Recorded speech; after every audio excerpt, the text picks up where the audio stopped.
L'ouverture hier à New York, au siège de l'ONU, du sommet mondial des enfants. Conférence de 3 jours où des États devraient réaffirmer leurs engagements en faveur notamment de la scolarité ou de la santé. Depuis longtemps, l'UNICEF mène campagne pour que les enfants soient épargnés par la violence dans les pays en guerre. Action de protection, action psychologique aussi. Exemple à Jenin, au lendemain des affrontements. Reportage Claude Sampère, Patrick Desmully. Amanda est australienne. Depuis 3 semaines, elle dirige la mission de l'UNICEF à Jenin. Dans ce camp ravagé par les combats, elle s'occupe avant tout des enfants. Chaque jour, elle va rencontrer la famille de la petite Doura. Doura a perdu son petit frère, abattu par les soldats israéliens. Il avait 13 ans.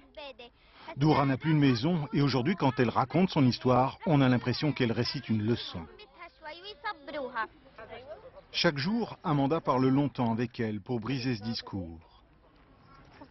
Elle essaye peu à peu de lui faire retrouver ses silences et ses émotions d'enfant.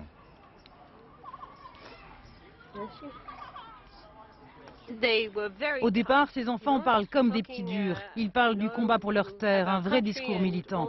Et peu à peu, la réalité apparaît, leur souffrance, et on s'aperçoit qu'ils sont vraiment dans une situation difficile. Pour redonner le sourire aux enfants de Jenin, l'UNICEF organise des jeux très simples. Des danses et des chants.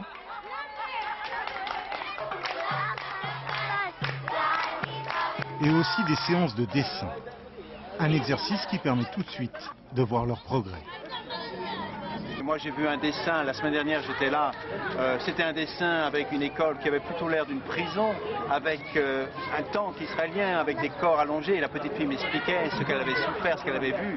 Je suis sûr que la même petite fille aujourd'hui pourra refaire des dessins beaucoup plus naïfs. Cet après-midi-là, dans le groupe, une seule petite fille va dessiner des images de guerre. Amanda la repère tout de suite et commence à parler avec elle. En fin de journée, nous retrouvons Amanda dans une école de Jenin qui vient de réouvrir. Cette fois-ci, avec l'aide de volontaires palestiniens, Amanda explique aux enfants les dangers liés aux mines qui traînent encore dans le camp. Étrange atmosphère. Quand nous quittons ces enfants, ils font tous lever de la victoire. Nous jetons alors un dernier regard sur le mur du fond de la classe, un mur couvert d'affiches à la gloire des martyrs et des kamikazes qui ont commis des attentats en Israël.